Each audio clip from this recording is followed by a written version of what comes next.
that was about as bad of a beatdown that I can remember seeing the Kentucky Wildcats take during John Calipari's tenure. 78-52, and it just never felt like they were in the game. Oscar Tshiebwe, for the first time, how about this? For the first time in his 47-game career at Kentucky, had another player on the opposite team out rebounding him. He was the first time he was not the leading rebounder in the game. He had 6 rebounds. Freshman Brandon Miller had 7. He was 1 for 7 from the floor. Cason Wallace 1 for 13 from the floor. Jacob Toppin 1 for 10 from the floor. And Kentucky just, Laval, it never looked like they were into that game. It never looked they were competing to win that game. What's your take on Coach Cal and these Wildcats? Yeah, to me, it was more about Alabama and how good they are. I don't know, having not being there day to day, and I know something, for Tshiebwe to, I think he came out of the game pretty early, and the big fella from Alabama had like 6 points or something to start the game, and Cal got upset with him. But so for him to be 1 for 7, not rebound the ball like his normal self, and for them to, I don't know, not compete like you would think. I'm not sure, what's going on there. I thought Alabama, like I said, they jumped him. Brandon Miller is phenomenal. I mean, he's a special player, and I thought Nate had his guys amped up and ready to go. Go ahead, Tyler. Yeah, I think watching the game, you could say Bama's a much better team than I think a lot of people are kind of giving them credit for. And I think that the big Bediako really gave Tshiebwe problems with his length. And, I think a big flaw for Kentucky is their outside shooting. And if they're not going to shoot the ball well, I think it allows defenses just to pack that lane inside and just kind of muck it up for Tshiebwe, which, it's kind of been an issue all year, is the outside shooting flaws for Kentucky. And, I said if they can get some shooters to knock down some shots, I think it's going to open up everything for Tshiebwe, because kind of really the only way he's scoring right now is either he's going to have to outrun the defense, establish himself down low, and put himself in good scoring position before they can really crowd the lane. But Bama's a great team. Brandon Miller, spectacular freshman. He's only going to be there this year, so enjoy it while it lasts. But I think they're a contender, and that very athletic team too, with a lot of length and depth. I got a question for you, Rob. This came to my mind. Like, Kentucky's one of those teams. I said this the other night on the Fox. I was on the set, and we were talking about Kentucky and their struggles, and like that's the conversation. It brought to mind like what organizations like the Yankees or the Cowboys, like, we like to talk about their struggles. It's like maybe the other team's better, but we like to talk about Kentucky and how they're struggling. Maybe Duke or Carolina. Tyler, you played at Carolina. Like, that's always a conversation of when Carolina's struggling versus like, hey, other people can be good. Listen. I think if they were a little more humble when they were good, then we wouldn't rub it in when they're bad. I think that's the real problem is we've got to take the chance whenever they're sucking. We got to, rub it in because we know it's not going to last that long, in my opinion.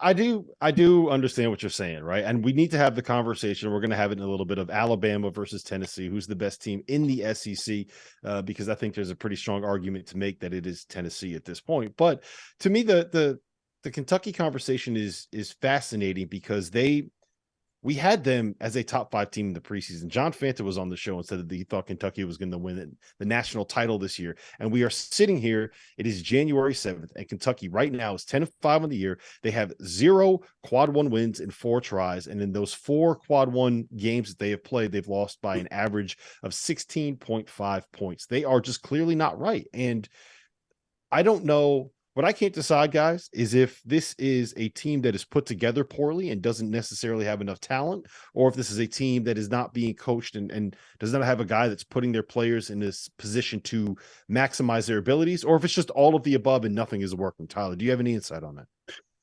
Personally, from my opinion, this is purely speculation.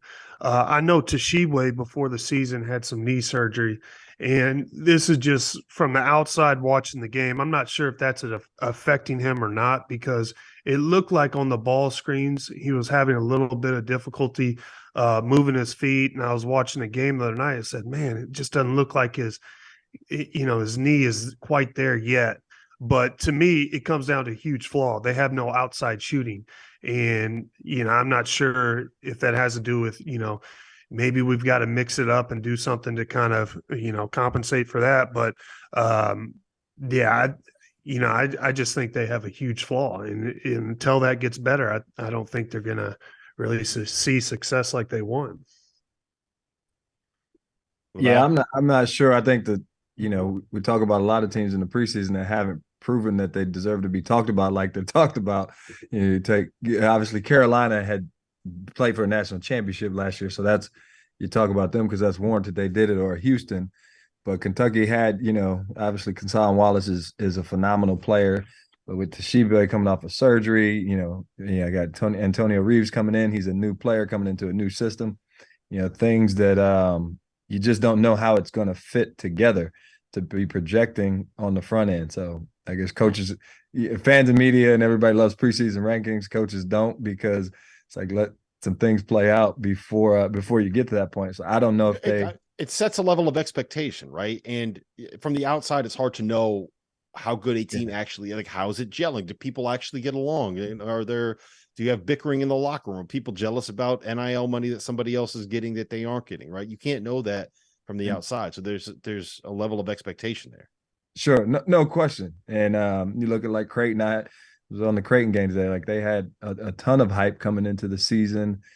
Things happen, and who knows? It doesn't mean that they're not good, but doesn't mean they can't get back, to what maybe their potential is either. But something's got to change to get it there. You mentioned Creighton, and I get a smile on my face. It's just, I don't know. Coach, I agree with you. I mean, it's still pretty early in the season. Kentucky can turn this around. Last year they were a 2 seed. And so there's Tyler, let me ask you this. How would they turn it around? If you were John Calipari right now, what would you do to try to get them going in the direction you need them to be able to win? How would I turn it around? I would start mixing lineups up, and I would have, very hard practices, just to be honest, old school, bring it in, put the work in and see what happens. But, I wouldn't guarantee anybody playing time. I think, Kentucky, it kind of seems like they always have talent somewhere. So somebody on that bench is ready to play and they're hungry. So I would find that and see if that works. I would keep mixing things up.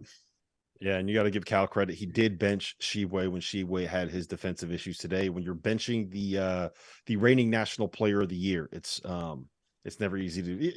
It's interesting, Tyler. I don't know if we've talked to you about this yet on our show, but Tshiebwe is the first national player of the year to return since you were the national player of the year that returned. What kind of pressure is on him this season? Is there anything hanging over him? Like, what do you remember from your experience when you came back?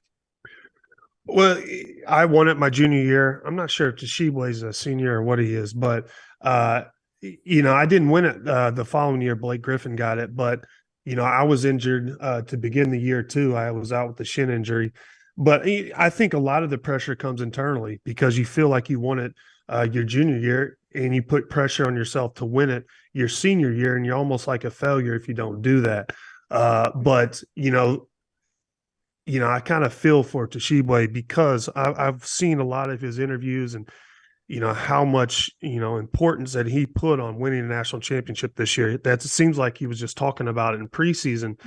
And the thing that I have is, hey, you can't win a championship, early November. You got to win your games then, and you got to stay focused. And I feel like those small steps, November, December, January, February, you got to take care of those months to kind of lead you on down the road in late March, early April to kind of win.